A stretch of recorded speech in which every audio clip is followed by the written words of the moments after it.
Hey guys, here's another informative video. Hopefully we're going to be able to do something with this machine today. This is a machine made by Mitsubishi. Under Mitsubishi, the model number was an HSU82. It was also marketed in Canada under the Electrohome brand, as Mitsubishi purchased the Canadian company Electrohome back in the mid-80s and ran the company into the mid-90s.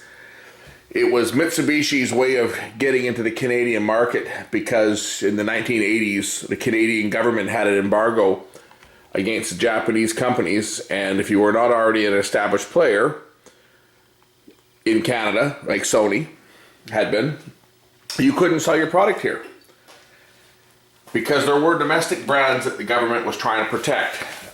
Them being brands such as Quasar and brands such as Electrohome. Now, Quasar was bought by Panasonic, which opened the door to allowing Panasonic to sell product in Canada. Electrohome was purchased by Mitsubishi, and that was Mitsubishi's way of getting into Canada. I remember back in the 80s when I was working in the service, when I first got into the service business in about 1980, 82, 83, I remember working at a shop and the owner really having a problem. People would come in with their Hitachi TVs and he'd be having to say, well, I can't get parts for it because there's an embargo. The government's got an embargo on the Japanese bringing parts in. Anyway, long story short, Mitsubishi released models under the Electrohome brand to get their product to Canada. And this was one of the best machines that Mitsubishi ever made. The HSU82, or AVR J05, as this model here is. I don't know if you can read that there. It has a jog shuttle dial, intelligent picture, noiseless search. It's a super VHS machine, which means it's a high band VHS capable of delivering over 400 lines of resolution. Digital servos. This machine is beautiful. Press the open button here on the front, and a nice control panel drops down. On this control panel, you've got all your basic tape transport functions and a jog shuttle dial. This unit also featured flying erase heads and had the ability to do video insert and audio insert editing.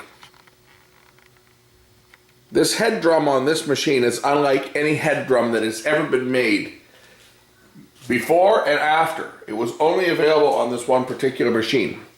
Let's count the video heads that this unit has before I even take it apart.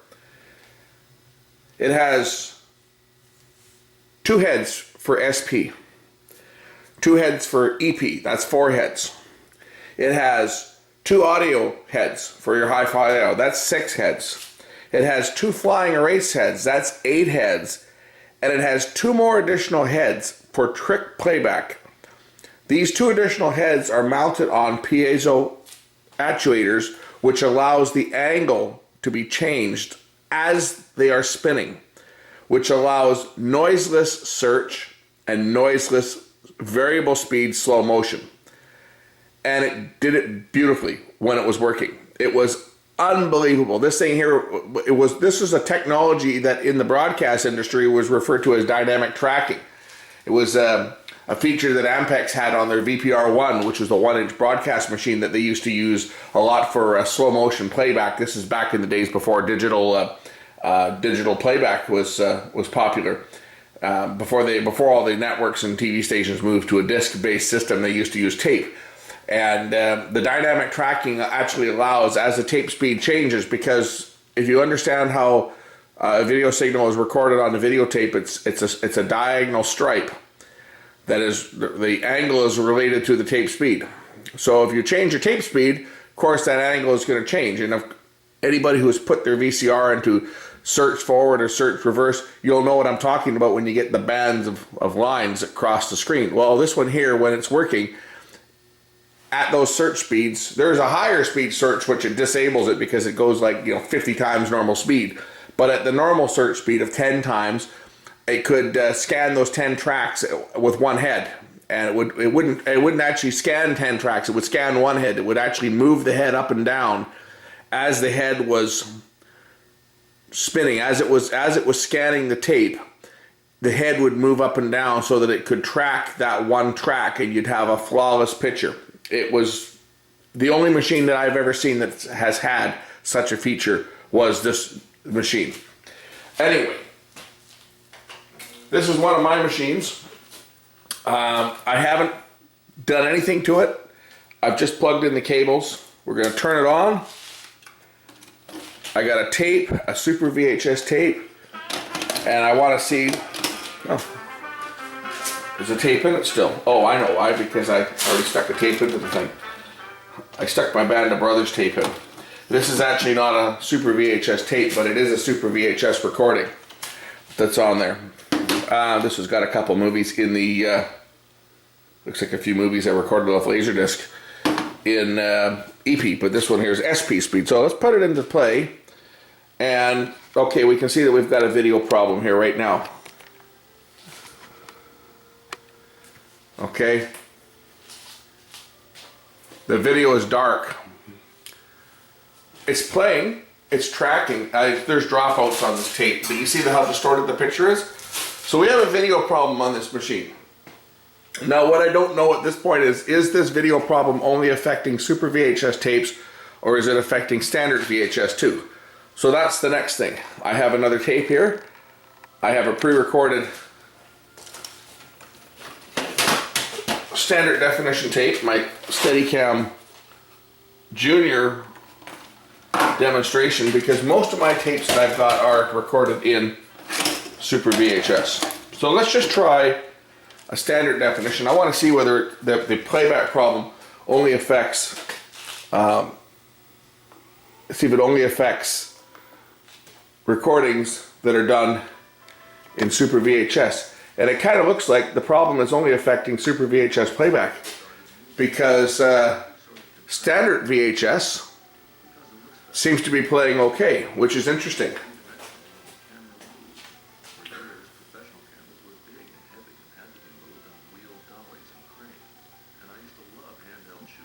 This is going to be an interesting fix. I think that probably our problem is going to be a capacitor that's gone bad somewhere, or something in the luminance demodulation for our Super VHS. But essentially, the only difference between standard VHS and Super VHS is it's a higher bandwidth. It's a higher band. So somewhere along the line, we're having a problem with our signal processing. So let's tear this thing apart and just see what's going on inside here. A quick look under the top of the machine shows a machine that's fairly well laid out by Mitsubishi standards. Let's say this was one of the better built machines that Mitsubishi made, but Mitsubishi did have a bunch of dogs. Some of the Mitsubishi machines built in the mid and late 80s, even into the early 90s, pretty much everything up to this machine was a piece of crap. I remember guide posts falling out, guide pins falling out. I mean, they were just a terribly built machine. Mitsubishi had a really bad reputation. And then they came up with this design. And, well, I'll take the camera and point it over top of it.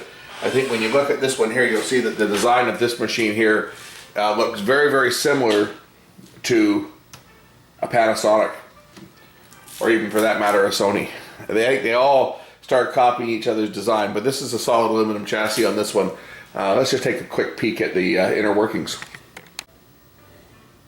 So looking down from the top, we have our solid aluminum die-cast chassis. All nice metal parts in here, very well built, and that was something that Mitsubishi, on these machines, this was one of their bragging rights, was they were bragging solid aluminum chassis. Got our race head. We have our massive, look at how complex this drum is. They've even got a plastic cover on it to keep your fingers out of it, because there's actually electrical contacts. Maybe hard to see from that angle, but there's electrical contacts on top of the drum supplied by this connector. That connection, it's an armature, brushes, and a stator, I should say. That connection is for the movable heads. The correction voltage is passed through this cable to move the actual heads up and down as they are spinning. So there's a couple heads here that are mounted on the piezo actuators, and I really wouldn't want to change one of these drums, because I'm sure changing one of these drums is a little more complex than changing, say, a 2-head or a 4-head or even a hi-fi machine. But anyway, we're not worrying about that. Also in here we've got our audio controller head, our capstan shaft, and our pin controller, and like the Sonys and like the Panasonics, it's on a cam tower gear that lowers down the pin controller. That was a real common problem on these, just like the Sonys, like the Sony I showed you before. The grease that they put on at the factory here has a tendency to gum up, and I probably should have, before I even turned this thing on, I probably should have gone through the mechanism to see if things are getting gummed up, because look at this guidepost here. Can you see this guidepost? Look at how slow it's moving back.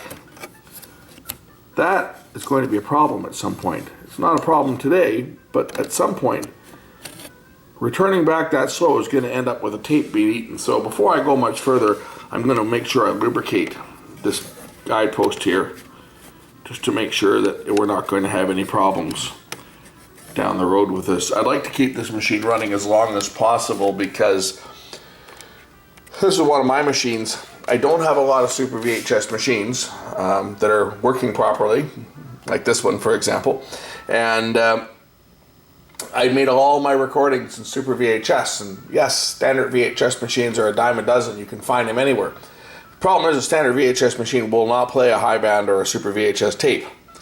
So it's kind of important to keep as many of these Super VHS machines working properly as possible, because otherwise there's no way to play tapes. One of the nice things about Mitsubishi, oh, look at all those cobwebs. Should get in here with the air blower and blow this out. Looks like a spider's built a nest in here. Power supplies.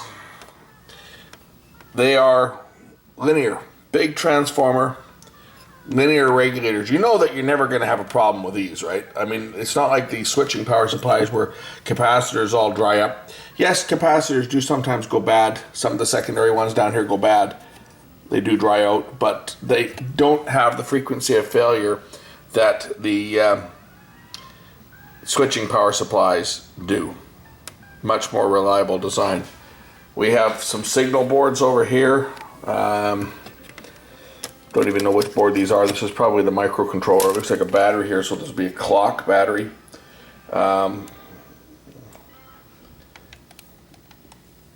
And this is one of our signal processing board, but I believe the ones I'm looking for are going to be ones underneath here. The luminance and chroma boards are underneath here, so we're going to have to do a little bit more digging to get into this one.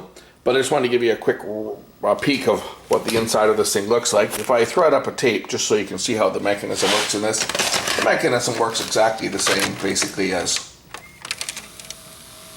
other VHS machines do, right? The pin controller shaft lowers down,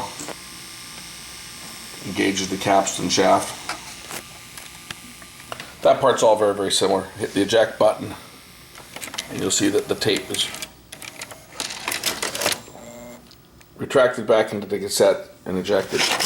So that part all works very, very similar to other machines. What makes this one so unique is this special head. And let's just see, first of all, let's see if the trick playback even works on this thing, because I didn't check that. So let's just put it into play, and we'll engage trick playback here. So there's playback. If I push pause, okay, I have a pause picture. If I go into jog shuttle, okay, there we go. So our trick playback isn't working either. We have a problem here. It could be just the connection between the movable heads, or something in the circuitry. This should be a perfect picture. Now we're back at normal speed. Now it might just be the heads are dirty. I doubt it though. I think our trick playback heads aren't working. We get up to normal speed. So now we're at, where's normal speed? There's normal speed. If we go to jog shuttle, as I turn the dial, there will be a normal speed show up here. That's half speed. And that should be normal speed there. It should kick in. There we go. There's normal speed. I go the next speed up, that's double speed. That's still using the regular heads. And then the next speed up should be search. That's 4 times speed. Oh, now it's working. We go to full speed, but it's actually not working properly because those should have been completely noiseless. And they weren't.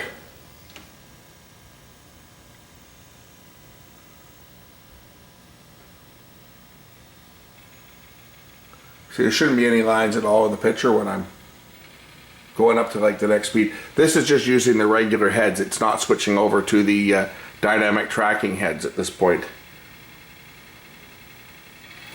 Now it may be just because the circuitry is not detecting a proper video signal coming from the playback amplifier. So let's just plug in a standard cassette and see whether a standard tape.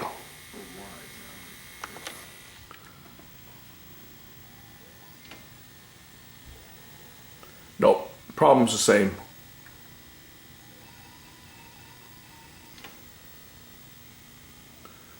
Even on a standard tape,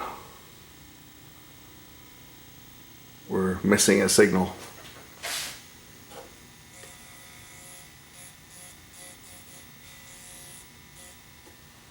Looks like our heads might be dirty there too, doesn't it?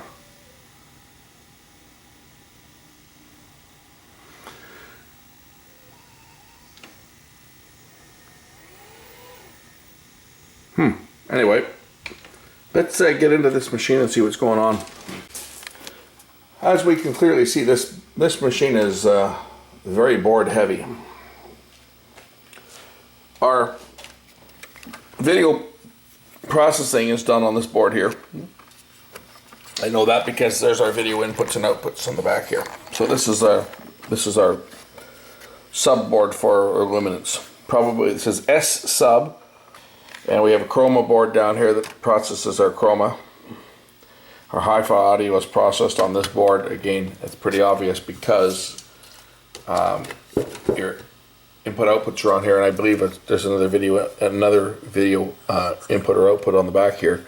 This board is probably the AV board. I haven't really taken a close look at it yet. I just kind of tore the machine apart. On the bottom side here, there's our mechanical chassis. We've got 2 more boards, and one of these boards is going to be our trick playback board for our dynamic tracking. Got to figure out which one that is,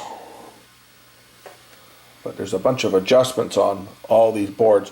One of the nice things about this machine is it was designed for setting up. You've got all these test points here, and you've got all your adjustments which you can make on this set without actually having to remove the boards. A lot of them are on the edge, which is nice. So this machine can be serviced without a great deal of teardown, which was one of the nicer design aspects of this machine. So I'm just going to take a peek at this and see what's going on and try and figure out our way around this, and then we'll show you some more troubleshooting as we get into that luminance circuit. Now, anytime you have a design that uses slip rings, contact rings, and a set of brushes here like this, you have to consider what happens if we don't have a good contact there and you've got dirt on the contacts. As the drum rotates, you can see that if you've got dirt on those contacts, any oxidization and stuff, that's going to create noise. And noise is going to influence the signal that makes it down to the heads themselves. So here are the actuators on the heads here, you can see them. Right here, these wires here. These connect to these little actuators that are on these special effect playback heads. There's 2 of them. So any dirt or debris or any contamination of those contacts is going to cause a problem. So the first thing we're going to do is we're going to try and clean up these contacts as best we can and see whether that will make a difference at all in the special effects playback. Now the name of the game is to try and make these things as clean as possible, and I don't want to put any contaminants on there. I thought about using a cleaner such as Neutral, but Neutral adds oil. I don't know that that's a good thing to be putting on there, so I'm just using straight pure Freon TF solvent and cleaner. And yes, there is a fair bit of dirt on those contacts. So let's clean them up a bit more and try a playback and see whether it makes a difference. So we've got the scope connected up to the test point on the sub luminance board, or the S sub board. This is a video signal coming off of the tuner, just off my cable system here. And you can see our sync level looks good, but as soon as I play a tape back, watch the sync level. As soon as I go into play, you see this? The sync level is really crushed, and that's going to affect our stability of our picture. If we look up at the TV, you'll see that the picture is quite severely, and all this noise in the picture. And smear. And it's interesting because I have another Mitsubishi, an HSU82, which is also a Super VHS machine. Not quite as sophisticated as this one, and it's experiencing the same problem. So I think whatever we find on this one is going to be the same on the other one. But the compressed sync is a concern for sure. And I haven't tried making a recording. I figured there's no point doing a recording and playing it back, because if it's not playing back a tape that I know is correct, that was recorded on a machine that was working properly, there's no point trying to create a recording on a machine that I know is not working properly. That won't give me a baseline. So we have to get the playback circuits working proper, and then I'll deal with the making a test recording. But the other Mitsubishi I've got, again, it's experiencing the same symptom as this, but it's not as sophisticated a machine, but it probably has the same boards in it. It's a Super VHS minus the trick playback. Mitsubishi only made that available for 1 model year, and then they dropped it off because of problems. I mean, the mechanical slip rings in this thing here are a nightmare among themselves. And that's probably why this thing's not playing back properly in trick mode, is the mechanical slip rings aren't working properly. But we're going to do some voltage measurements on here and see if we can narrow down where the problem is. So as I'm looking at the board here, I see this bit of black tape, and what's underneath here, and I pull this tape out of here, and holy smoke, there's a little circuit board here. And what do we have mounted on this little board? We have one of these little freaking surface mounted electrolytic capacitors. These things cause huge problems. And I bet you, that thing's got something to do with my problem. I think put the machine in play. I'm just going to kind of put my fingers around here and see if the picture changes at all. I don't see anything on here, but let's get the scope in there and actually see if this is in the video circuit or not. If there's one little board that's got surface mounted in this thing, I bet you there's more than one. But I bet you that's where we're going to be looking. We got a surface mounted electrolytic capacitor that's gone bad. Get a shot of the scope. Hopefully my head's not giving me in the shot here when I do this. I'm just going to get my scope on there, and I'm going to probe this capacitor, both sides of it. But there's one side of the capacitor. You can see it's definitely video. Let's just fast forward till we get a bit brighter scene.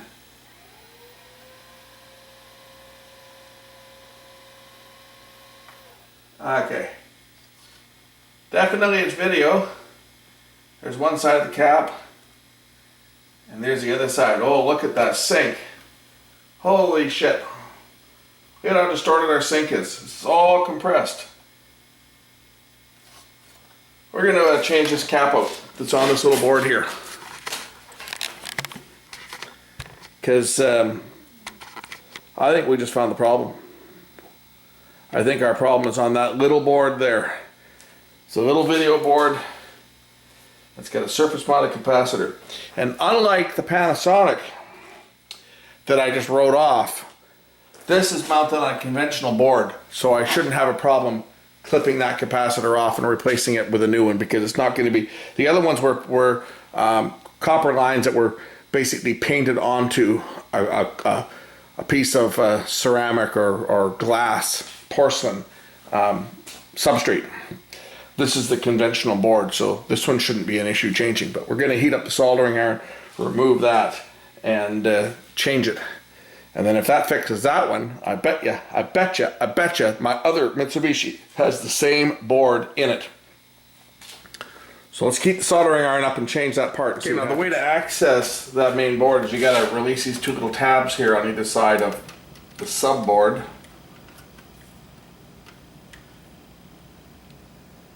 And then the subboard will pop down.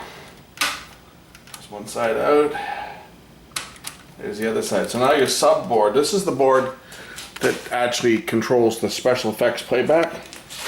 So I bet you there's some stuff underneath here that might even be part of the reason why my special effect playback's not working. Let's just take a look under this cover and see what's under here.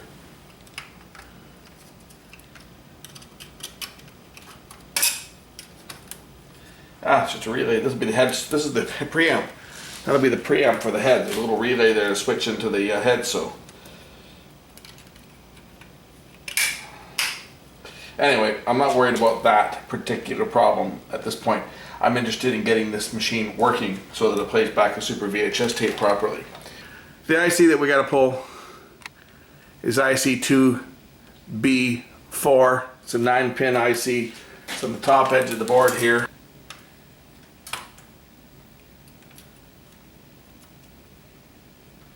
You can tell this light is ancient because it uses an old 22 watt FC8T9 fluorescent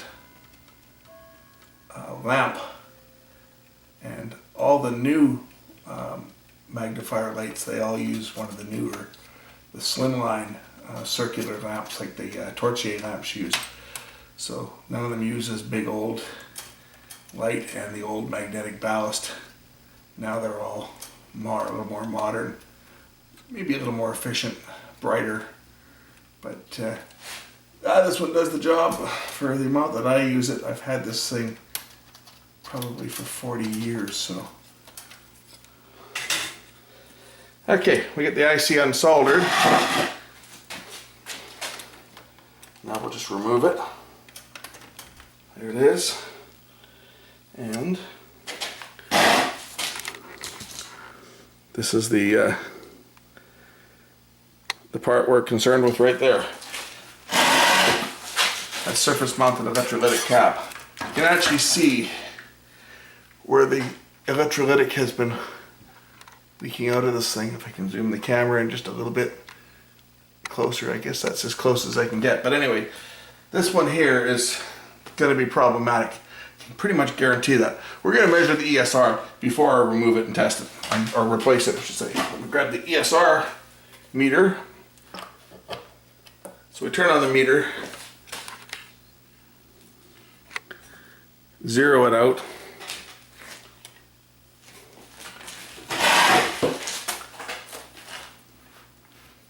and measure. Ah, yeah, okay. And it's completely open. Look at that. That capacitor is totally open. So, let's change it. Get the iron out here. We'll just put a little bit of heat on this thing and remove it. And there we go. We'll just put a little more tin on the circuit board here once it's been removed.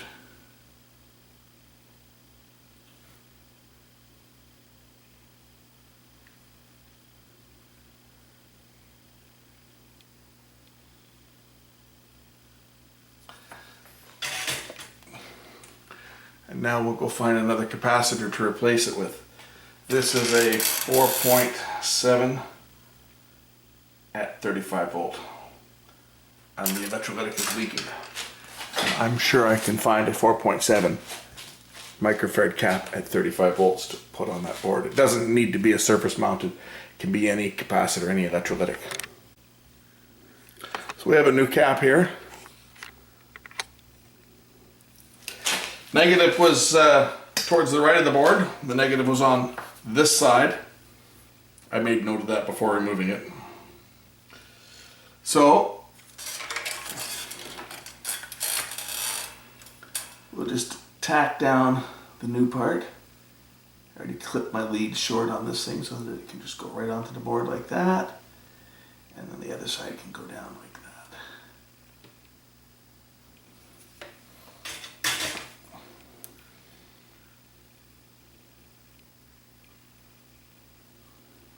I'm not happy with that because that foil looks like it's kind of lifting, so I'm just going to take this off again and see where else I can connect this thing up to and trace where those foil traces go, just because I can see that foil is coming up on one side because it's been damaged. It's damaged by the other capacitor leaking crap on the board.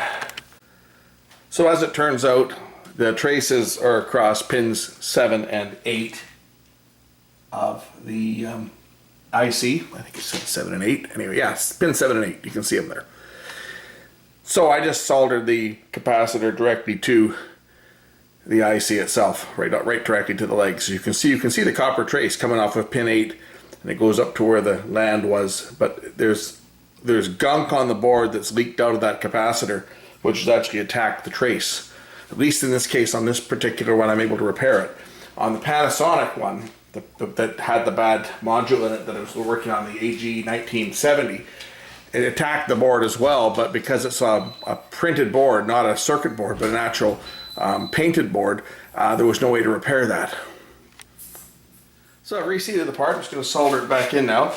Anytime you find this white circuit glue that they use, like to put parts and stuff in place, take this crap off, because this stuff here is bad news.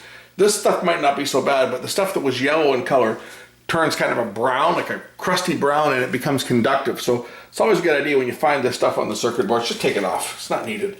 It was there for during shipment so the parts didn't move around, but if you're not shipping the machine somewhere, if it's sitting on a shelf, not being bounced around in a truck or on an ocean liner, you're not going to have any problems from vibration. And it's just one more thing to cause problems. Now, sorry about the light there. I gotta see what I'm doing. I still can't see what I'm doing because my light's not in the right place.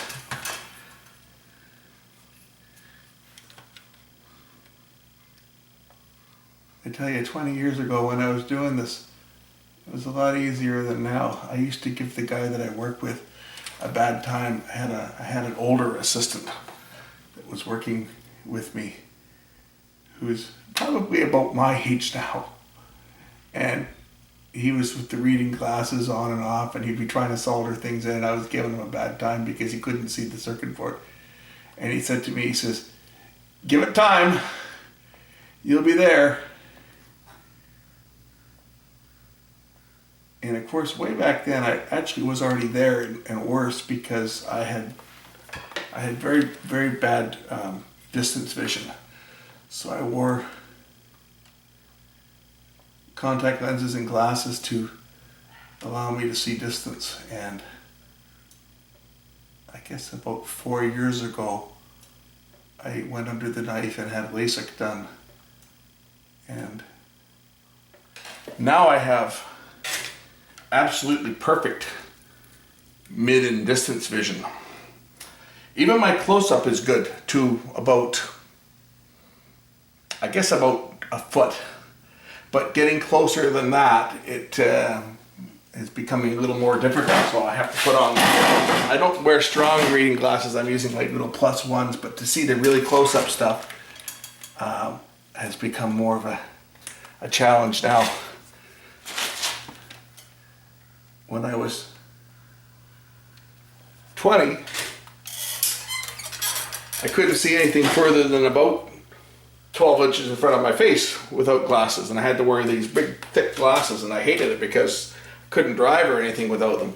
Well, now it's just the opposite. Now I can drive, I can see everything perfect, but when I want to work on close-up stuff, the old days I could just take my glasses off because I had really good close-up vision. I could take my glasses off and stick my nose right up to the circuit board and see what I was working on. Can't do that anymore. Okay, board soldered back in. Gonna snap this one in place and turn the machine on and see how our picture is. And hopefully, if I've done it right, it'll work.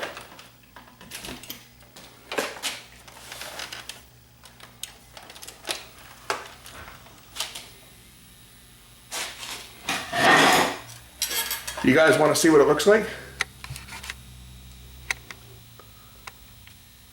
It's beautiful. It's beautiful. There you go. No more smear in the picture. Black levels are proper. None of this waving picture anymore. That's fixed the problem. The problem on this machine. One surface mounted electrolytic capacitor. That thing. I'll show you the board it's on. Let me just prop the board up out of the way here. Just use a tape. There's our video board, one of our sub boards for SVHS, and there's the new capacitor that I just put in. And I just soldered it directly to the IC chip because the board itself was damaged. The original one was down on the side here. Okay, there we go. Look at that, beautiful. This is a Sony demonstration tape, and it was just taken off of a laser disc, so I know the recording is good. That's why I grabbed this one here. And now this is an SVHS tape, an SVHS demo tape. This would be a copy, I'm sure, but still looks pretty bloody good.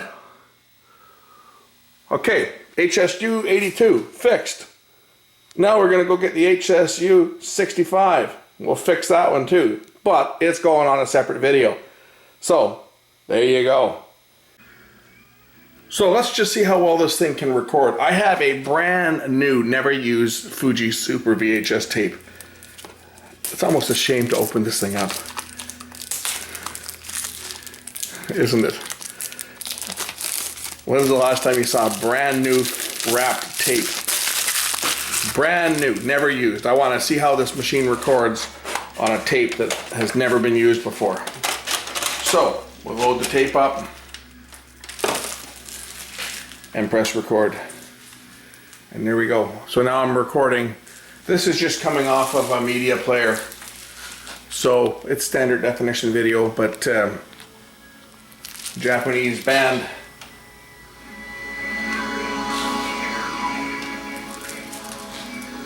So we're just making a little test recording here as I assemble my machine back together. Oh yes, I haven't put the shield cover over the heads yet. Let's do that because these machines actually had a cover placed over the video head to shield it from any magnetic disturbances, electrical disturbances.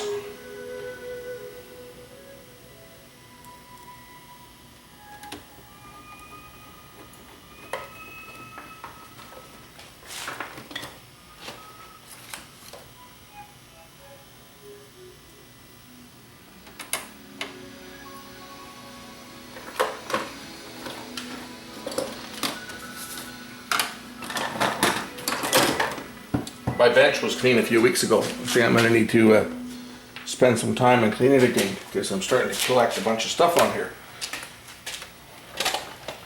One more screw. I'm sure it's not the right screw, but it'll do. Okay. So we've just done a quick little recording here, and we'll just play this tape back.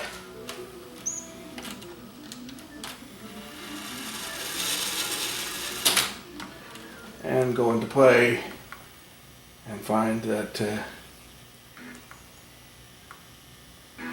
it plays great. And there's the playback. Can you tell the difference? I can't tell the difference. And that was what was so nice about Super VHS. Yeah, there's some pixelation there. This was a download off of YouTube, so you really can't you can't really tell when the source material does that. That's digital artifacts, but picture quality wise, that looks exactly the same as the original recording. It's Super VHS was a really good format, and that's why I'm preserving these machines, is because Super VHS machines today are impossible to find. And if you've got any Super VHS tapes, which I have literally hundreds of Super VHS tapes, so a $100 combination DVD recorder VHS player isn't going to help me, because they won't play Super VHS tapes. So it's pretty important to have as many of these machines, because of course I can use them for standard VHS too, but it's pretty important to have as many of these machines operational as I can get my hands on. And this Mitsubishi HSU82, or in this case Electrohome J05, this is one of the best machines that's ever been made by any manufacturer. Certainly one of the best consumer machines. Now you notice I didn't test the trip playback, the slow-mo playback and stuff. That was problematic long before this machine was taken out of service. In fact, that was probably problematic since the machine was about a year old.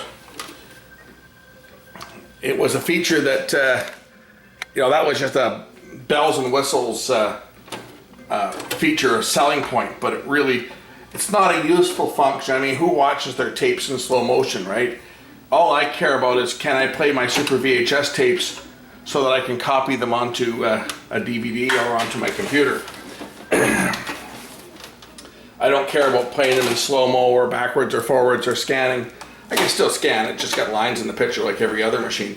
I don't care that that doesn't work. That feature is not something that I'm going to worry too much about repairing, because that has been a problem with this machine since, I think, the warranty expiration timer, which is coupled to the random fault generator, created. It's been a long time. That feature was always problematic, and I know where the problem is. It's going to be that mechanical connection. I mean, you just move it, you just breathe on it, and the picture changes. So the problem for that is going to be the mechanical connection. Okay, this machine is fixed. That's the end of this video. Next video coming up, HSU65. We'll be doing that one next.